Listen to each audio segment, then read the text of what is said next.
Pero continuamos en nuestra serie de Una fe fructífera. Santiago no es uno de aquellos libros donde nos habla con cariño, con un guante de seda, sino que Santiago es bien claro, ¿verdad? Bien claro en lo que nos dice. Y el día de hoy no va a ser la excepción. El día de hoy va a ser una claridad un poco fuerte, pero muchas veces nosotros necesitamos que Dios nos llame la atención de la manera que necesita hacerlo. Así que Santiago lo va a hacer a través del capítulo 4 y el versículo 1 al 12. Y quisiera decirles esto.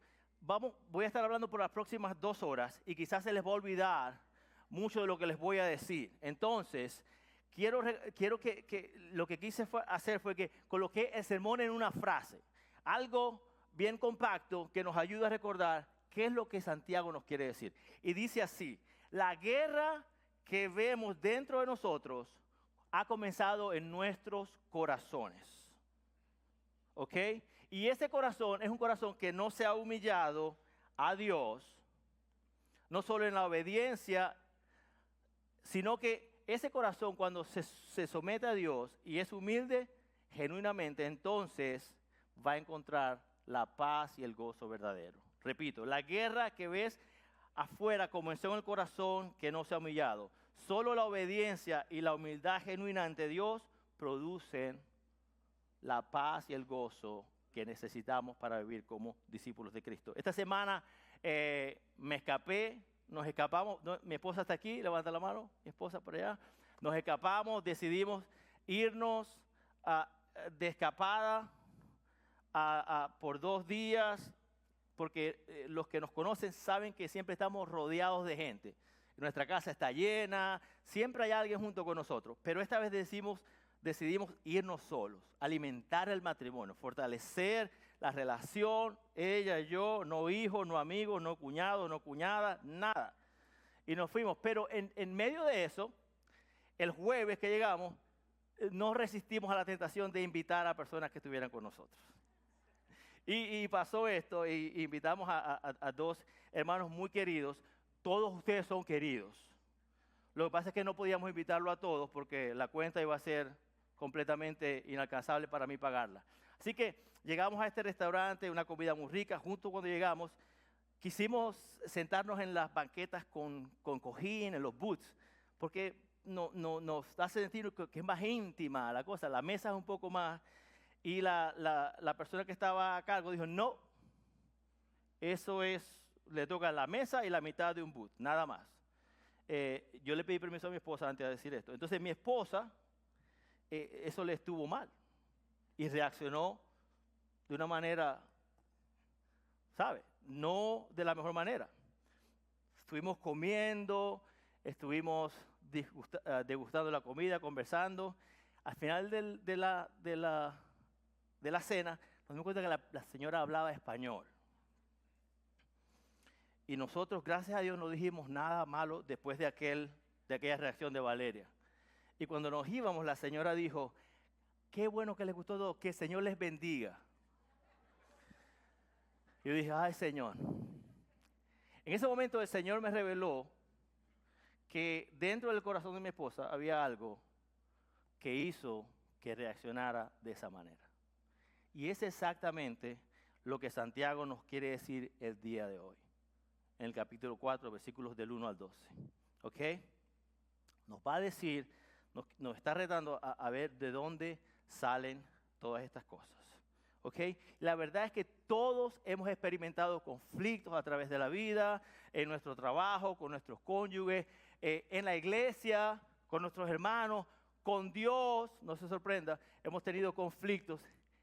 Y me atrevería a decir, hermanos, que en el 99% de los casos la culpa es de alguien más. ¿Verdad?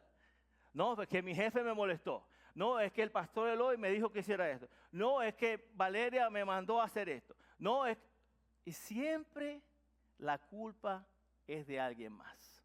Siempre señalamos a alguien. ¿Ok? Pero a través del texto de hoy vamos a darnos cuenta de que eso no es real. De que en realidad todo lo que nosotros hacemos es una externalización de lo que hay dentro de nosotros. Lo que está dentro de nosotros se exterioriza y se hace visual. ¿Okay? Hace poco hablábamos de los buenos frutos, ¿se acuerdan? Santiago también habla cosas bonitas, hablaba de los buenos frutos y de quién era entonces, quién era salvo a través de las cosas que hacía. La semana pasada, el pastor Eloy nos habló sobre el capítulo 3, y si hiciéramos un quiz aquí, seguro que todos recordarían lo que el pastor Eloy dijo, ¿verdad? Nos dijo que habían dos tipos de sabiduría, una de lo alto, que produce mansedumbre, paz, gozo, bondad, y una diabólica que produce que odios, contiendas, luchas, guerras. Pues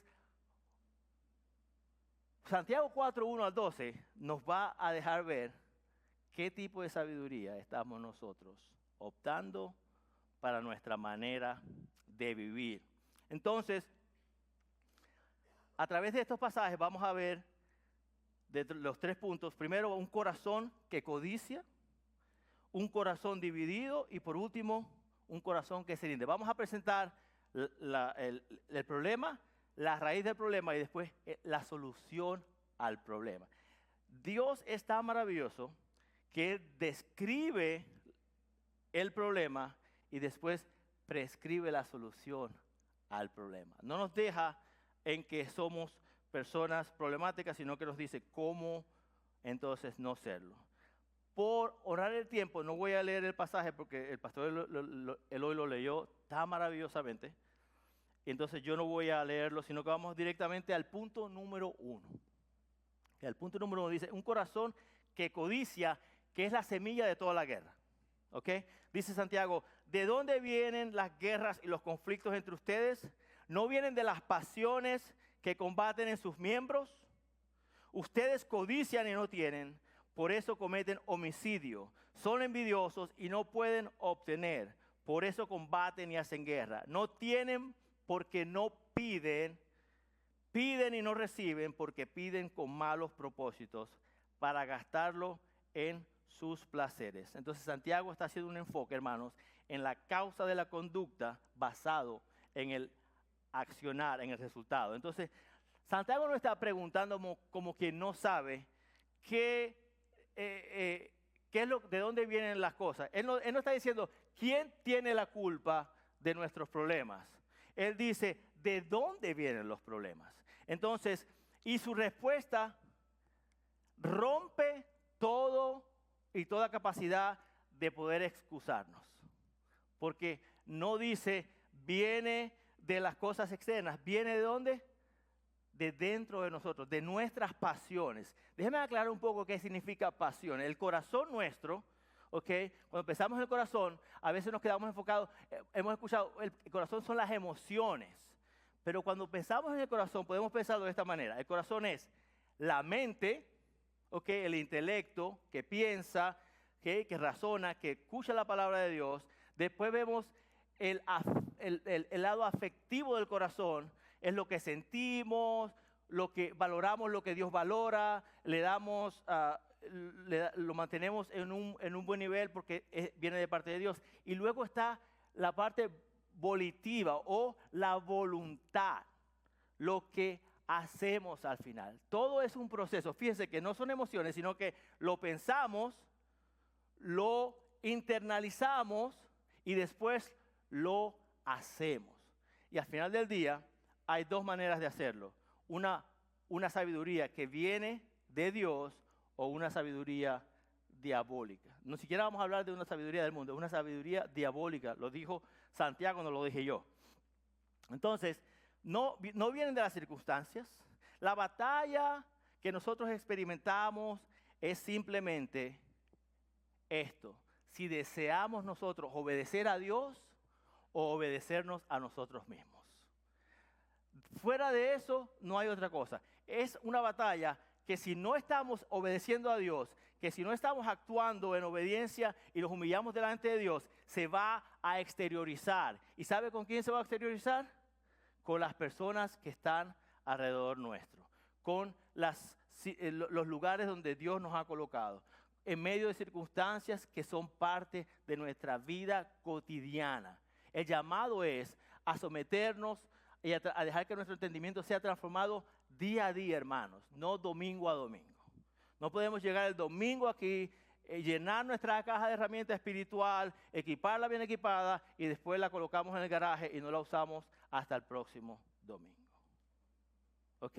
El llamado es a hacer todo intencionalmente. La palabra griega, cuando habla de pasiones aquí, es la palabra edonon, que significa placer, deleite, deseo egoísta.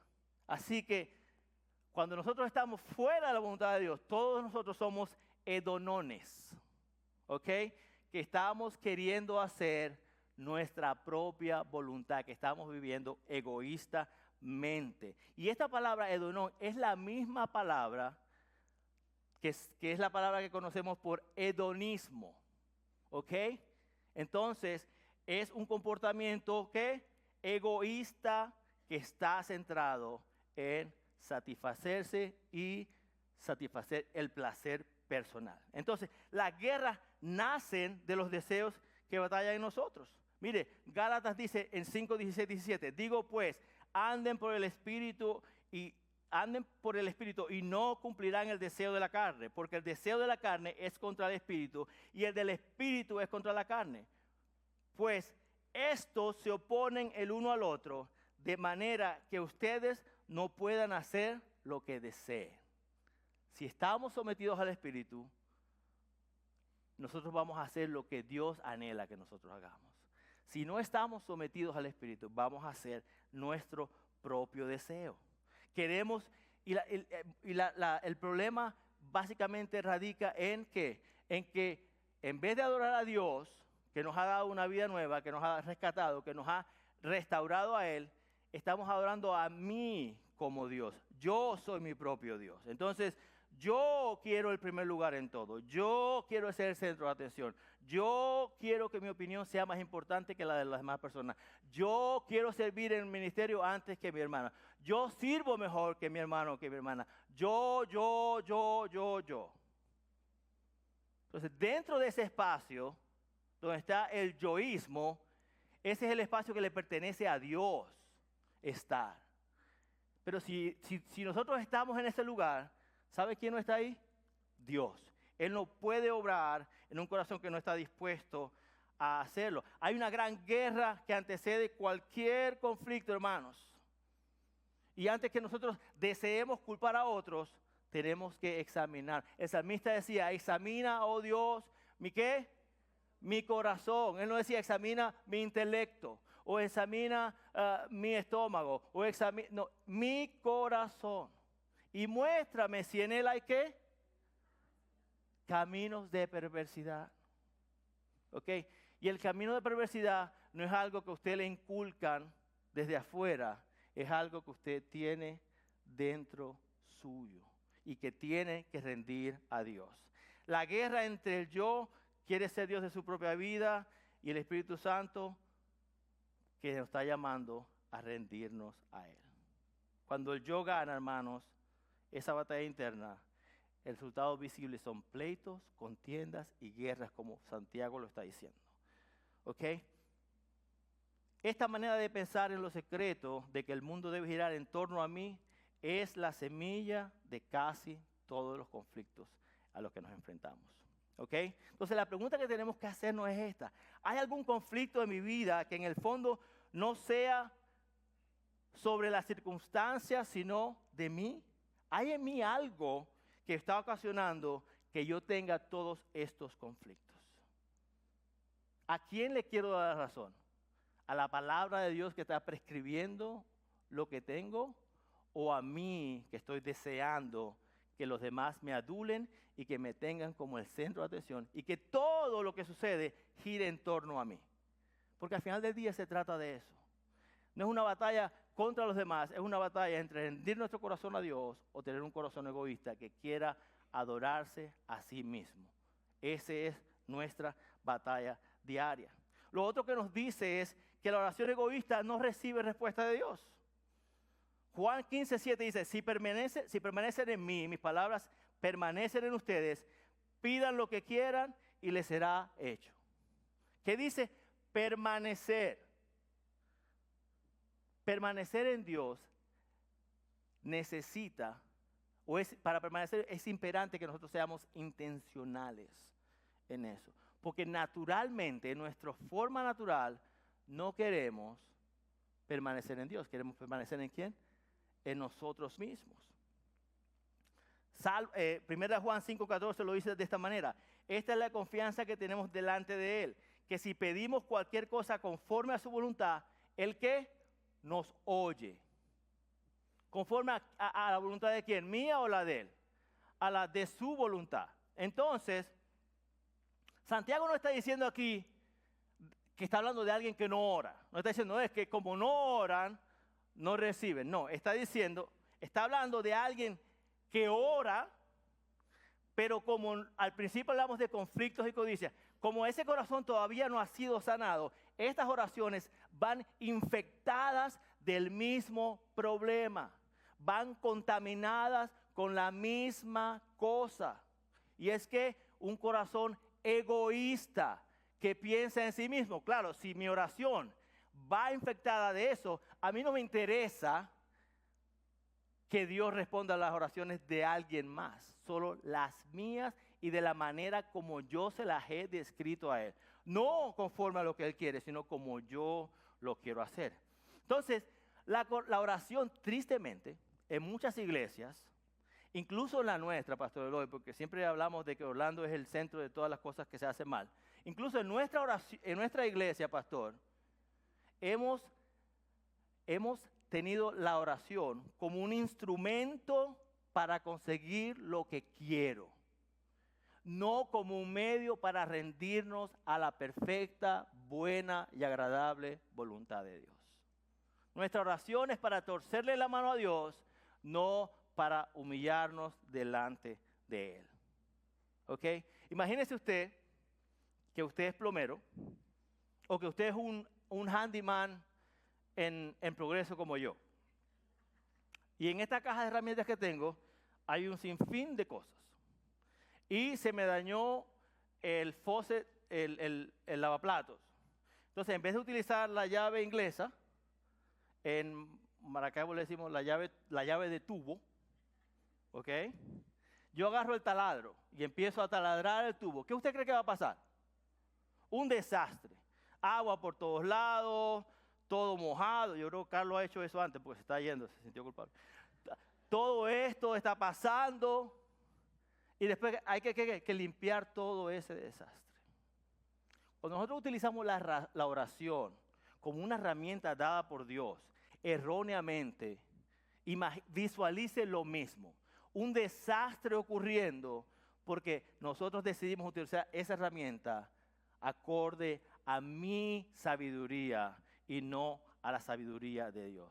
Utilizando acorde a mi propósito y no acorde al propósito de Dios. Después de eso, hay que arreglar. Pero no nos gusta arreglar. ¿Por qué? Porque un corazón soberbio, de lo cual vamos a hablar más adelante, no desea arreglar nada, sino que piensa, ya esto pasa, eventualmente el hermano o la hermana se arregla y estamos bien. Fíjense lo que dice. No reciben porque pedís mal. Anteriormente hemos utilizado este pasaje como que no sabemos orar. Aquí está diciendo que esta oración tiene que hacer beneficio para otros y no para mí. Dice, para gastarlos en sus placeres. ¿Ok? Pedimos para que el beneficio de la oración sea para mí y no para otros. Y aquí está haciendo otra vez referencia a un corazón egoísta. Cuando en Juan 15:7, la premisa era que permanecer en Cristo. ¿Ok? Así que toda oración respondida está ligada a permanecer en Cristo y dejar que su Espíritu Santo haga la obra en nosotros.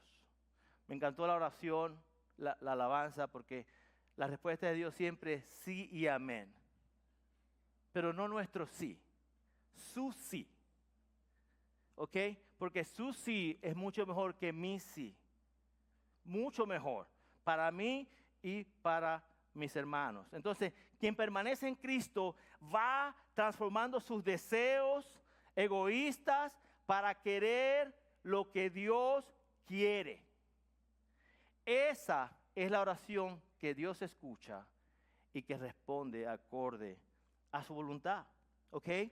Imagínese usted que usted tenga un hijo, yo sé que esto no le ha pasado a ninguno de ustedes, que solo lo llame para pedirle dinero. No quiere nada con usted. Mira, venga a pasar Navidad. No. Solo mándame dinero, mamá. Mándame dinero, papá. Y esto es solo lo que le pide. ¿Cómo usted se sentiría? ¿Se sentiría cómo? Mal.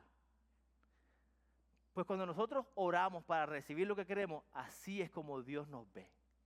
Como hijos que no estamos interesados en una relación con Él, una relación que quiera cambiar nuestras vidas, sino que nos interesa solamente lo que Él posee.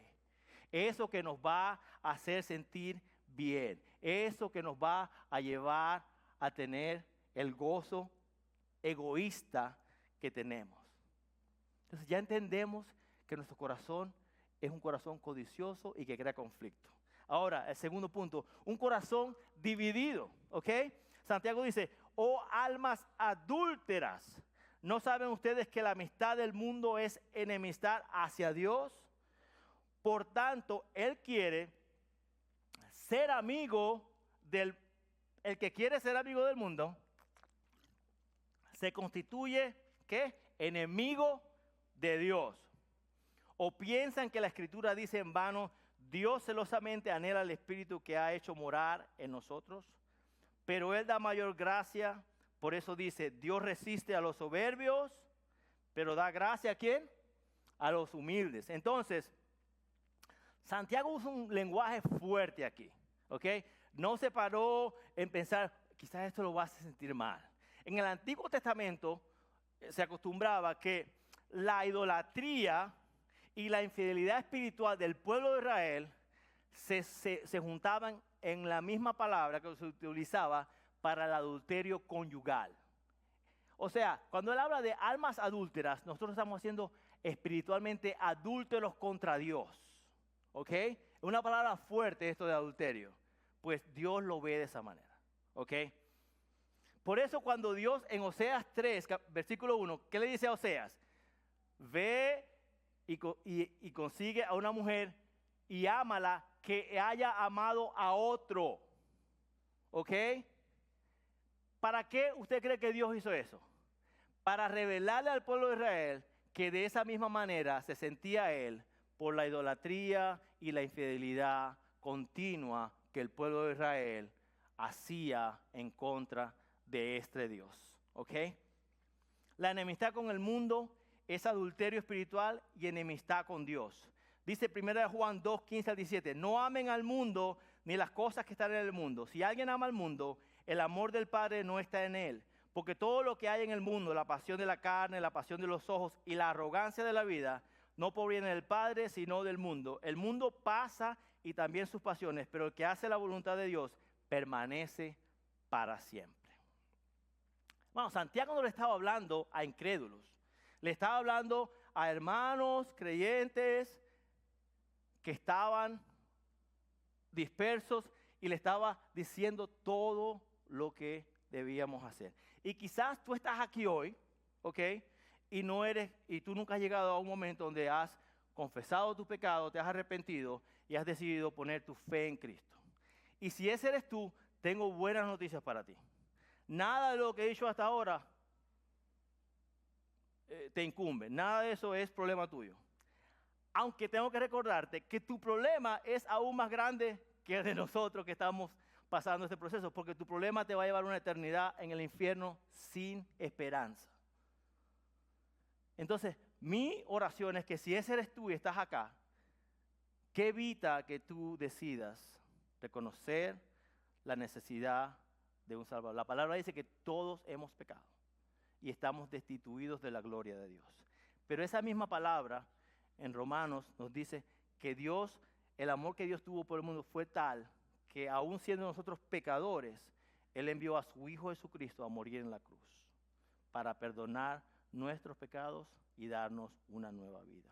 Si ese eres tú, no te vayas de aquí sin ese regalo, porque es el mejor regalo que vas a tener en toda tu vida.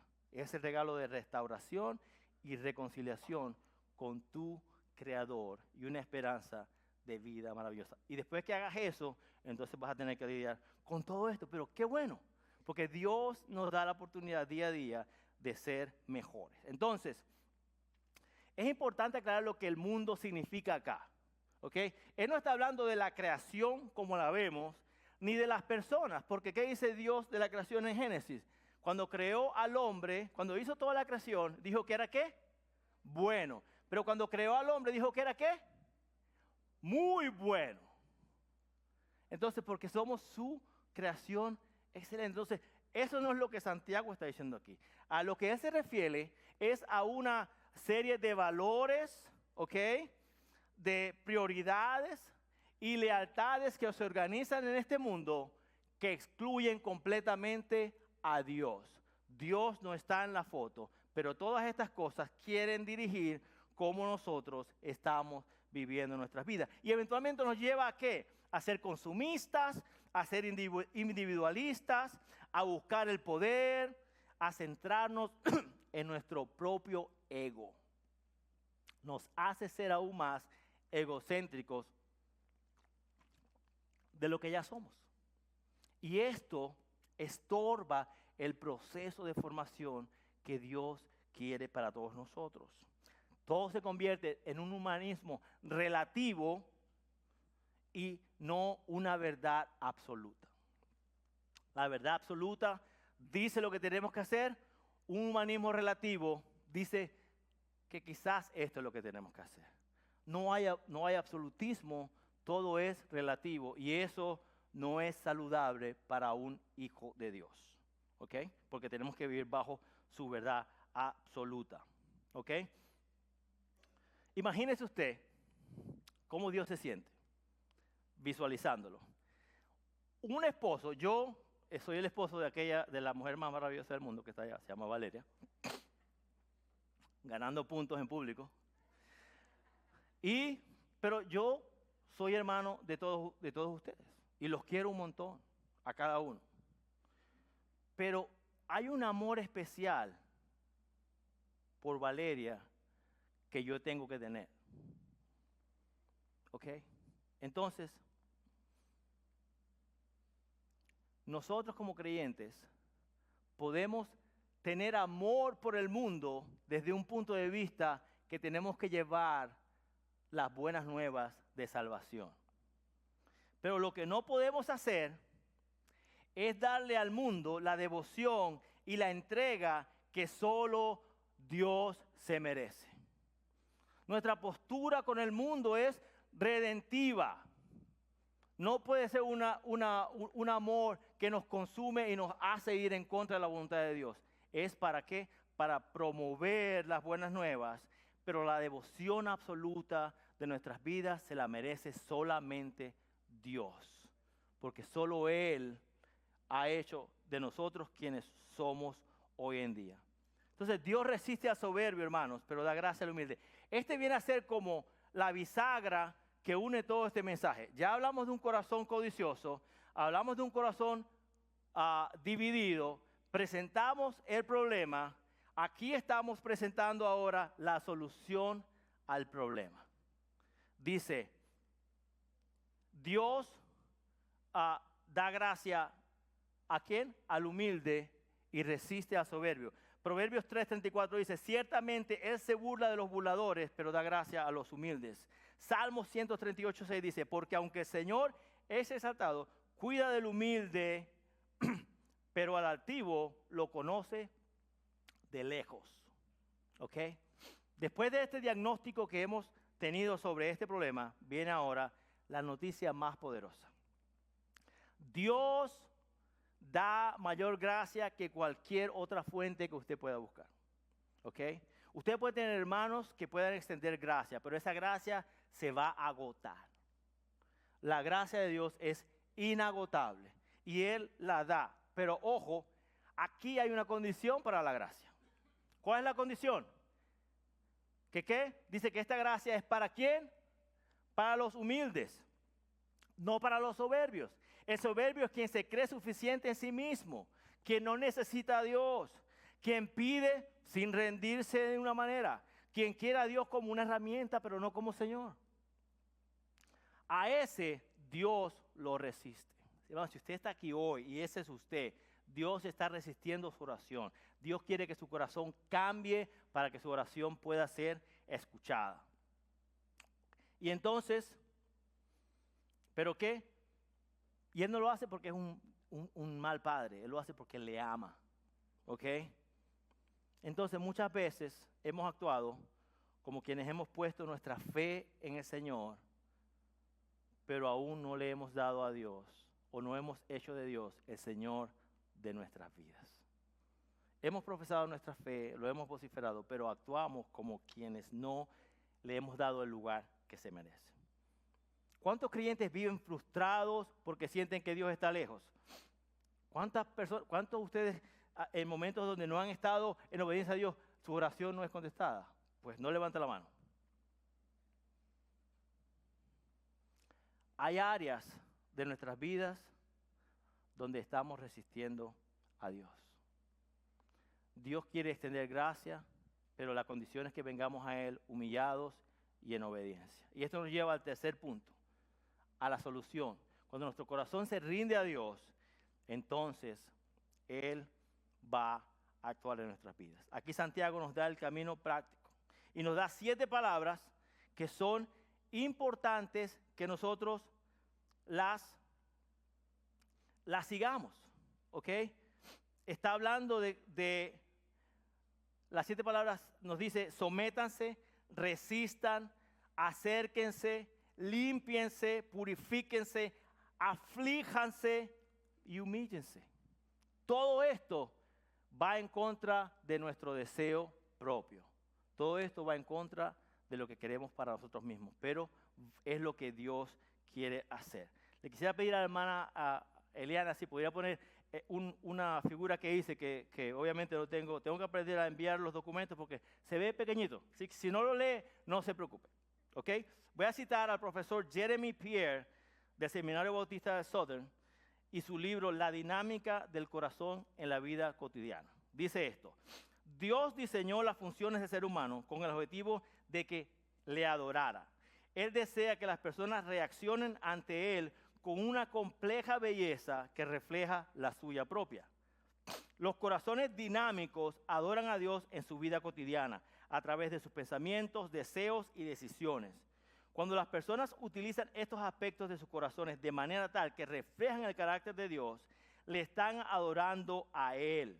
Desde el punto de vista cognitivo, lo que pensamos, cuando las personas creen en el testimonio de la palabra de Dios, estamos creyendo en Él. Desde el punto de vista afectivo, lo que sentimos, cuando valoran lo que Dios valora, desde ese punto estamos adorando a Dios. Y desde el punto de vista volitivo, cuando las personas someten sus decisiones a la voluntad de Dios, están adorando a Dios. El libro es muy bueno, si lo quieren comprar se llama La dinámica del corazón en la vida cotidiana, que va muy de la línea con una clase en Guarda tu Corazón que se llama Los ídolos de tu corazón, si estoy correcto, hermana Dugnia. Esa propaganda fue no pagada, fue gratis para usted. ¿Ok?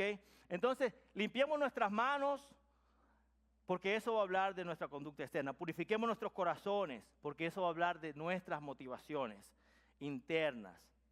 Dios está buscando que nos arrepintamos, que nos humillemos y que le busquemos.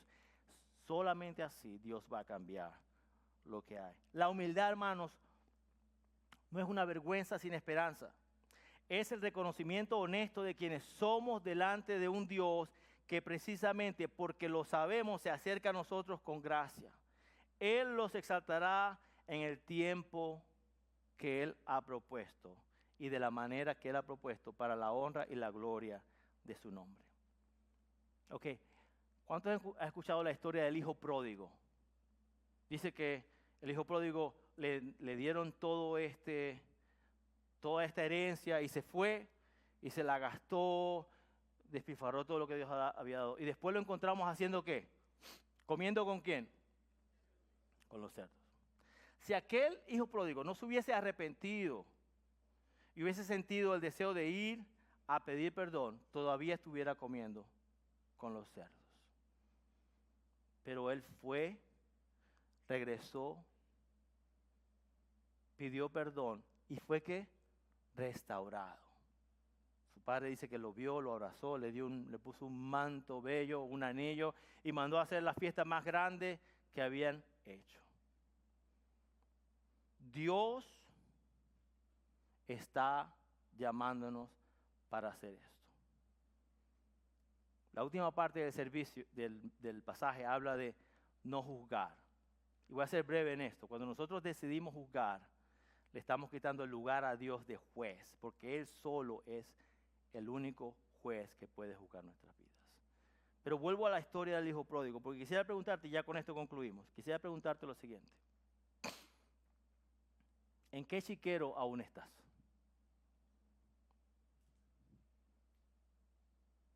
Chiquero, ¿saben la palabra chiquero? El lugar donde los puercos se revuelcan y se ensucian. ¿Dónde estamos? Y usted dice, pastorado, pero esa palabra es fuerte. Pues sí, es porque nuestra conducta desobediente a Dios es lo que Santiago está llamando la atención acá. El problema obviamente parte desde el principio de este libro. En el capítulo 1 el apóstol dice, quien quiera sabiduría, pídala a ¿quién? A Dios, que Él la da ¿qué? Abundantemente. Después nos da algunas otras situaciones. Llegamos al capítulo 3 y nos dice que solamente hay un tipo de sabiduría que nos va a llevar a vivir una vida de obediencia. Y es la que viene de lo alto. Pero no, como Dios es un Dios justo, Él también nos dice, pero hay otra sabiduría que los va a llevar a un lugar de sufrimiento. ¿Por qué? Porque Dios desde el principio de la creación creó al hombre para que le adorara a Él. Pero el hombre tiene que tomar la decisión de hacer eso. Entonces la pregunta hoy en día es, ¿qué decisión queremos tomar hoy?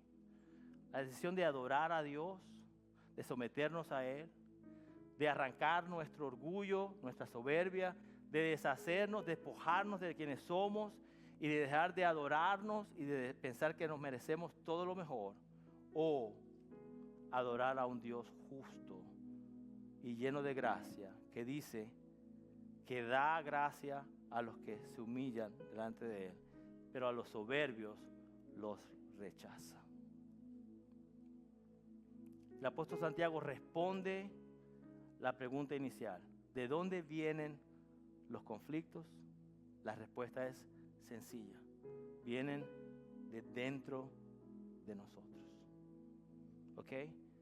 En nuestro matrimonio, ¿de dónde vienen las batallas y la guerra? Dentro de nosotros. En el high school, cuando estamos en la escuela y hay personas que nos molestan, ¿de dónde viene nuestra rabia? De dentro de nosotros. ¿Qué es lo que hay dentro de nosotros que está haciendo que reaccionemos de la manera que reaccionamos? Al principio utilicé a mi esposa como ejemplo, pero estoy seguro, hermano, que todos nosotros acá, y si no es así, estamos haciendo a Dios mentiroso. Aún reaccionamos como personas que queremos ser reconocidas, como personas que queremos que la gente nos tenga una estima aún más alto que el de Dios, como personas que desean ser ellos adorados antes que Dios. Aún eso nos pasa. Si usted es honesto, usted sabe que es así. A mí me pasa. Okay. El hecho de que nos paramos aquí a predicar la palabra de Dios no significa que todo lo tenemos ya en orden. Aún Dios sigue ordenando. Porque la palabra dice que diariamente tenemos que ser transformados para poder llegar a la estatura del varón perfecto que es Cristo Jesús. Para poder llegar a revelar las virtudes de aquel que nos sacó de las tinieblas a su luz admirable. Ese es nuestro trabajo. Pero cuando nosotros nos ponemos de primero, la obra que Dios quiere hacer se detiene. No porque Dios la detuvo, sino porque nosotros hemos decidido optar por la sabiduría diabólica que dice que yo soy más importante que Dios en mi vida. Oramos. Padre, te damos gracias por tu amor, por tu misericordia, por tu palabra, Señor, porque nos revela de que aún después de tantos años caminando en esta nueva vida, Señor, hay cosas que tú quieres cambiar, Señor. Hay cosas que tú quieres restaurar, Señor. Hay cosas que tú necesitas sacar, Señor, para que tú entonces tomes el lugar que te corresponde a ti en nuestras vidas, Señor. Padre, ayúdanos a permanecer en ti, Señor, a hacer tu voluntad, Señor.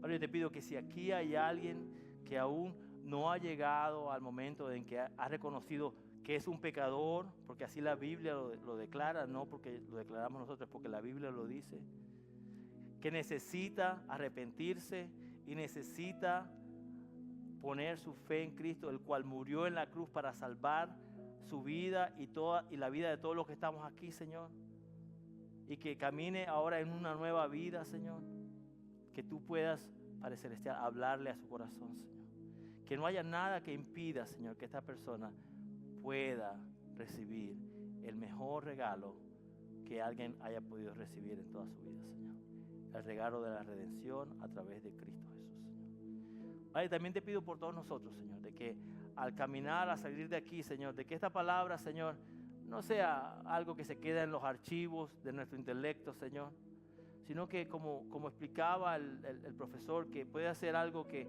esté en nuestro intelecto, que afecte nuestros sentimientos y que por ende eso cambie en la manera de cómo actuamos y vivimos, Señor. Te damos gracias a ti, Señor, porque tú eres maravilloso, eres justo y perfecto, Señor. Te pedimos todo esto en el poderoso nombre de Cristo Jesús, Señor. Amén.